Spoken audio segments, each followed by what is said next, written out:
Days after a discussion, Prime Minister Narendra Modi on rising secessionist activities and Khalistan supporters attacking Indian diplomatic missions on their land, India has suspended free trade talks with Canada as Ottawa is encouraging subversive elements who are carrying out anti-India activities on its soil, adding that talks will resume only after the impasse is resolved. Shortly after this, Canada has said it is postponing a trade mission to India planned for October. The two nations had earlier this year said they aim to seal an initial trade agreement this year itself. However, negotiations for a bilateral free trade agreement have now reportedly been stalled. The trade mission was tied up with Canada's Indo-Pacific strategy, and India was described as an ideal destination for a Team Canada trade mission. Canada and India have mutual interest in expanding our commercial relationship and growing people-to-people connections, is what Canada had said. Relations between India and Canada, which has the largest Sikh population in the world after India, have been strained over increasing Khalistan activities following a meeting between PM Modi and Trudeau on the sidelines of G20. India had issued a strongly worded statement expressing strong concerns about the activities of these anti-India elements there. Ambassador Bhashpati Mukherjee, former diplomat, is joining us live. We also have Professor D.K. Giri, Foreign Affairs expert, live with us. Ranjit Mehta, Director, PhD Chamber of Commerce, is also live with us. Professor Madhav Nalapat, Editorial Director of the Sunday Guardian, joins us live as well. Professor Nalapat, let me begin with you first. It seems that now trade relations between India and Canada also being affected as negotiations on the free trade agreement have been stalled, and also now a trade mission visit to India being put off by the Canadians. Well, I'd like to point out there's been a consistent stand of Prime Minister Modi that talks and terror cannot go together. That's one reason why Pakistan is not being rewarded by talks, especially when it's continuing to try and foment terror in India. And may I point out that the groups that Justin Trudeau is frankly nurturing, and in fact in his own cabinet, there are individuals who are linked to those groups. And if I may say so, if you check at some of the financial transactions between certain individuals very closely linked to Prime Minister Trudeau as allies and friends, and certain acts of violence that have been sought to be perpetrated in India, those financial linkages are very clear. And they are essentially funding of terror. Do you remember before 9/11, Uday, in the Western world, people were openly collecting money for the kind of terrorism that we saw in 9/11. And only after that, there was a stoppage of that. Well, unfortunately, in Canada, money is being openly collected for acts of terror. And this government led by Justin Trudeau is doing absolutely nothing about it. I want to point out that the Sikh religion is such a noble religion. You go to any Gurdwara, and I've had the privilege of going to Gurdwaras, including the Golden Temple in Amritsar, and the prasad that you get, the food that you get. It's so beautifully served by people who are doing seva, and everybody is welcome there. And you have now in Canada places of worship that are basically being seized by extremists that are going against one of the fundamental tenets of this extremely great faith and denying access to individuals who are not signing on to an agenda, frankly, that's committed to violence. And Justin Trudeau calls it what? Freedom of speech. So let us say, for example, a bunch of people in India start talking in terms of bomb blasts, AK-47 deliveries, and mass murder in Canada, and then Justin Trudeau will then smile and say, yes, you have freedom of speech. Not only speech, but action. Many activities are going on there. And one more point, Uday, the fact is, Canada today is now becoming, like Pakistan, a satellite of China. And the reality is, the Chinese Communist Party has absolutely untrammeled access inside Canada under the current Trudeau government. And God knows what they'll be up to. We have all seen what's happening in the India-Nepal border. So, something that has been warned about for a long time, because in Nepal, the government has been so heavily infiltrated by the CCP. The same thing is happening in Canada. And I would think, frankly, that until another election takes place and the Canadian people decide whether they want to continue with Trudeau or they want to continue with a government that is not so completely embedded with China, embedded with extremism, well, until that time, I really don't see any prospects for any realistic talks. As I said, terror and talks do not go together. That is the motto of this government, and I think it's a very good motto. Well, absolutely, and that certainly seems to be the stand increasingly being taken now. Ambassador Bashwati Mukherjee, trade obviously now seeing the fallout of these deteriorating ties between the two countries. How do you view the impact on trade and these decisions taken to stall the trade agreement and to postpone the trade mission visit? Well, Uday, how can we discuss a free trade agreement with a country whose Prime Minister, while on Indian soil, gives a press conference where he not only says what Professor Nalapat has just repeated, but he also adds that Canada will not accept foreign interference. In other words, there have been insinuations that there was some Khalistani who died in some parking lot in Canada, and there were some insinuations that somehow India was connected with it. When he talks about a foreign hand, he is trying to say that India is interfering in Canada's internal affairs, but the boot is on the other foot. The Canadians are actually encouraging Khalistani activity. They brought out a float which was in horrible taste, showing the assassination of Mrs. Indira Gandhi. Then they brought out posters calling for the assassination of our High Commissioner in Ottawa and our Consul General in Vancouver. And they have had 2 referendums so far on Khalistan, neither of which were successful. In my perception, not only should we not have any trade talks, but we should actually recall our High Commissioner from Ottawa and downgrade the relationship to the charge d'affaires level, because the Khalistani group, which is a minuscule group of the Indian diaspora, belong to a party which is propping up Pierre Trudeau's government, Justin Trudeau's government, and which is actually responsible for them continuing in power. In other words, the Canadian government is helpless and in the clutches of this minuscule group of Khalistanis.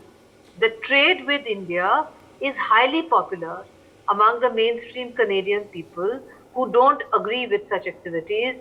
They would like to have more trade. They see India as a very important country situated where it is in the Indo-Pacific. And our bilateral trade has grown phenomenally after the pandemic. So the free trade agreement is of fundamental importance to the Canadians. So I can't see any solution until the Canadians have their elections. I'm told that Trudeau is trailing in the polls.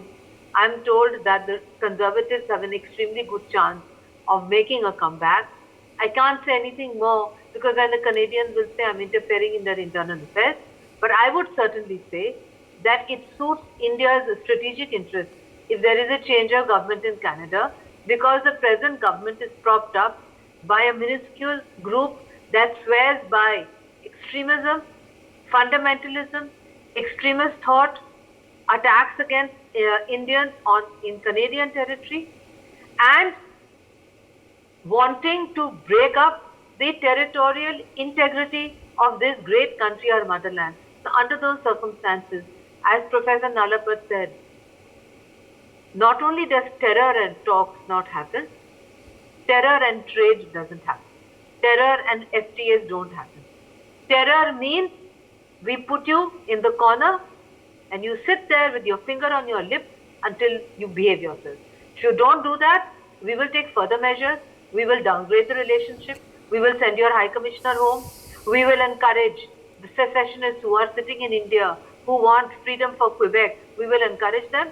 And we will say it is freedom for expression. What is good for Mr. Trudeau is equally good for us. We will encourage secessionist talk about Quebec on our TV channels. We will encourage demonstrations against the Canadian High Commission calling for the secession of Quebec from Canada. It's a long-standing demand. I don't know if you've been to Quebec, Uday, but I can assure you it has absolutely nothing in common with the rest of Canada. You will think that you've come to a very, very charming part of France if you go to Quebec. And that's the only way to handle such people, Uday. We have to learn to be less thin-skinned and more action-oriented. Exactly the way Prime Minister Modi described the G20. Action-oriented means downgrade relations, put them in the corner, tell them to behave. They don't behave, downgrade relationships further. And tell them to downsize. Their huge Canadian diplomatic presence in India, they've got consulates all over India, downgrade that also. That's the only language such people understand, Uday. Trust me, I've done 40 years in foreign service. Uday. Yes, Ranjit Mehta, obviously it's when trade starts getting affected that countries feel the pinch, isn't it? As Canada will now face. Yeah, thank you, Uday. In fact, my predecessors have very beautifully explained the relationship between India and Canada right now. And definitely I agree with Prime Minister Modi's, stand that we cannot have both terror and trade. We do businesses only with the people on whom we have the trust. So trust is the fundamental, factor for doing businesses. And this is Mr. Justin Trudeau's, political agenda that he's driving by trying to damage the territorial integrity of India, where Prime Minister Modi has taken just the right decision. Because, we as the ambassador also said that it is more for Canada that India is important as a trading partner. Definitely the trade has really gone up in recent years, but it is for both the countries. If you really want to do the trade, in that case, then you have to build the trust. So that trust deficit has incurred during this time, and in these circumstances, to stop the FTA, to pause the FTA, is the right decision by our government. And there will be some, problem with the businesses. They are already doing some business, definitely with the, business community. Is they are engaging into businesses. There will be problems. There will be, people must be having some orders pending, and the business definitely goes on. But at the same time, people understand, business community also understands that the national interest is of paramount, importance when these kind of things come into the decision. So therefore, I think the business community stands with Prime Minister Modi. This is the right decision. I think sooner or later, when maybe the things change in Canada, different party comes, then definitely again, we can do business in Canada. And we are really looking forward to that. But for the time being, this is just the right decision. Yes, okay. Let me, in fact, take that quickly across to Professor D.K. Giri as well. Professor D.K. Giri, which way now are, India-Canada relations headed? There seems to be a free fall of ties. Every week, there is a new low coming. Well, I'll agree with my three fellow panelists largely. But let me throw a different perspective. You see, terror and trade should not go together. Terror and trespass also should not go together. I am referring to China. The point is, but we have a massive trade booming with China, because that is the reality. So the perspective that I wanted to share is I'm a student of European Union, and we knew the problems in European Union countries, but they began with enhancing the trade between them, and the political union came about. You see, so if we are equating Canada with Pakistan, then I have nothing to say. But I don't think Canada is yet Pakistan. It is Trudeau's problem, and he is a victim of his own, what we call the coalition compulsion. And we all want Trudeau to go, but we have to address the entire country. Well, let's not conflict Trudeau with the country. And Canada is a democratic country. There are Canadians, many of them are progressives. And if Trudeau is kind of pandering to a small group of Sikh political community, and then he's doing all that he's doing to survive, I think we should isolate the two and enhance trade, because sometimes the trade also brings or normalizes political differences and understanding. You see, so and trade builds up relationships. So the interface between trade and politics is quite deep, as we have seen in European Union. And European Union, which is by far the best example of integration of 27 countries now, trade preceded politics there. So I don't think we should completely dealing with Canada on trade. Yes, we should tackle Trudeau, and it is heartening to see a diplomat going quite aggressive, saying that we should also do what he is doing, give a bit of a taste of his own medicine. Fair enough, this happens in politics, and we could do that. But our target is Trudeau, not Canada. I hear what Professor Nalapat said about China having excessive access into Canada and having influence. That's not a good sign for us. But it's yet early to say that Canada is in the league of China or Pakistan vis-a-vis India. So I would say that we have a bit broader perspective with Canada, and then do not completely stop the trade relations while going aggressive and reacting politically to what Trudeau is doing. And Trudeau's days, it looks like it numbered. The elections are coming, then we'll have a new government and things will be better. So the process should not be stalled for one individual, even though he's the prime minister. He is not the country. And that's the mistake we make in a democracy, that it could be Xi Jinping is equal to China, but Trudeau is not equal to Canada. So we'll have to make this distinction in dealing with Canada. We did the same problem with Nepal, if you remember. We supported the Madhesis and alienated Nepal. That's not a right approach, I think. I've written extensively that government faulted by tacitly supporting the Madhesis blockade of the border, and which was affecting trade with Nepal. Even the critical medicines were not supplied. And we really alienated the Nepalese, majority of Nepalese. And so we take a country perspective, not an individual or a community. And here, that distinction needs to be drawn. Thank you. Okay, let me take that across to, Professor Nalapat, on now the way forward for India-Canada ties. Do you see a rethink by the Canadian government and administration after this tough talking by India, after the way the trade relations are now suffering? Or do you believe it's not going to, do much, and it's too much to expect them to do much? Look, I'd like to say very clearly that, Mr. Giri has very correctly pointed out to the expanding to trade surplus that China is getting from India and the United States, the two largest countries where surpluses of China are concerned, and two countries that are in basically the subject of many hostile actions. The more the surplus, the more the hostility that is being shown overtly and covertly by the Chinese state towards India and the United States. So quite frankly, if you have bad behavior, and Dr. Giri is an authority on so many subjects, I'm sure he'll agree that if there is extreme and bad behavior, that bad behavior cannot be rewarded, because then it multiplies many times over. So yes, I think it's a problem for India and the United States that there is this trade surplus. As far as India is concerned, there are several items now in which the volume of the percentage of imports from China has gone down, and the government is now focusing on more such items. And I'm quite certain that in a few years' time, 3 or 4 years' time, you're going to see a significant difference in the trade volume, especially because the Chinese are extremely one-sided. They want to dump their goods on India at prices which, I'm sure Dr. Mehta knows the way they basically fix prices by illicit subsidies.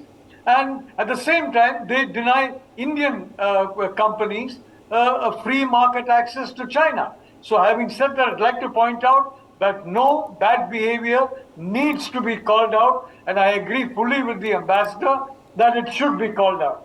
Now, Quebec, there is a difference between those who are asking for freedom for Quebec and those who are asking, and frankly, I wouldn't call them Sikhs at all. For they are basically responding to the commands given by the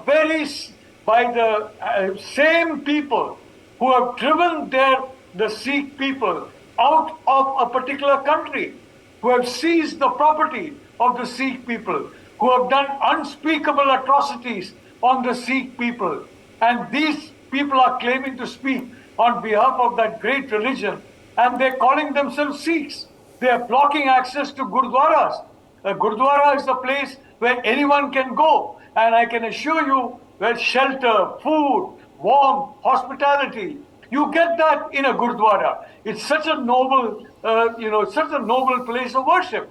And you are blocking that fundamental tenet of Sikhism by blocking access to Gurdwaras, except to those who basically want to join you in basically being prisoners of a group of a country and of the rulers of a country that frankly have done unspeakable horrors to the Sikh population. So the Quebec freedom movement has never been violent. It's always been non-violent. The same as the Catalan movement in Spain. And that is a big difference between this so-called movement. I would not like to dignify it by calling it the Khalistan movement. I would like to call it the Pakistan military's satellite groups movement. And they are wedded to violence. And that is the difference. In supporting Quebec, for example, is not an issue because Quebec is non-violent. But these people are violent. And Justin Trudeau is justifying violence. He's nurturing violence. He's helping those who are funding violence. And frankly, the man Canada is a NATO member. And I wonder why the rest of NATO has not woken up and told him, how on earth are you doing this?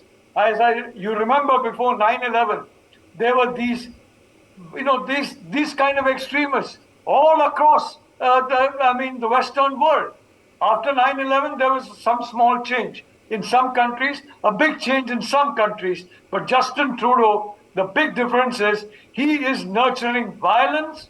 He is nurturing groups that want to destroy a democracy, India, and they want to destroy the integrity of India and again subject millions of people to the untold horrors that we have witnessed in this very unfortunate partition of India on the grounds of so-called two-nation theory of religion. You can have a different religion and you're very much part of the same nation. The I want to say something before you finish. Yes, please go ahead. Please go ahead. No, one second. You can complete your point. I have time. Professor Nalapad, you can complete your point and then I'll get in Ambassador Mukherjee as well. I would only like to say, Uday, quite frankly, that it is a disgrace that you have a Justin Trudeau in NATO. It's a disgrace that the Canadian people are going to suffer this person as the Prime Minister. It's an utter disgrace because for the sake of his job, for the sake of holding on to the perks of office, the man has traded his soul. He's traded his conscience. Okay. He's traded his morality. Yes, Ambassador Mukherjee. Please go ahead. I wanted to say in response to what Dr. Giri said, and I listened to him very carefully, that there is actually no comparison between the complex and complicated relationship, bilateral relationship that India and Nepal has, and the fairly straightforward relationship we used to have between India and Canada. And I completely agree that no Prime Minister can represent the entire country. But if you look at it from the perspective of an Indian, let's say the Indian High Commissioner in Canada, and there is social media and photographs asking for people to go and assassinate him. There are demarches being made to the Canadian Foreign Office at the highest levels, but no security is being given to him.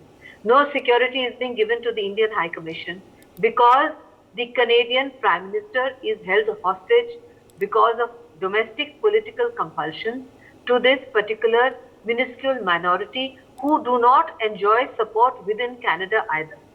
Under those circumstances, I would beg to differ from Professor Giri to the extent of saying that in this relatively simple, non-complex bilateral relationship, the Canadian Prime Minister has actually become equal to the people of Canada because he is neither assuaging India's legitimate security concerns nor is he allowing India's accredited representatives to feel safe on Canadian soil. On the contrary, having broken up aggressively a truckers' agitation by actually freezing their bank accounts and calling in the Canadian Army, he is lecturing to us about freedom of speech when that freedom of speech actually goes against the fundamentals of the Universal Declaration of Human Rights, to which Canada, like India, is party to as member of the United Nations, because it is calling for violence against Indians in Canada and against Indians in India and against Indian property in Canada and against Indian property in India. So therefore, it goes far beyond what could or could not have been done by India with regard to Nepal. This is a relationship, unfortunately, which has become hostage to Mr. Trudeau's domestic political compulsion. And in my perspective, will only get resolved once elections are held in Canada and a different party comes to power. That's what I wanted to say, in addition to what Professor Giri has said. Thank you. My thanks to all of our guests for joining us. For more such videos, subscribe to the NewsX YouTube channel, hit the bell icon.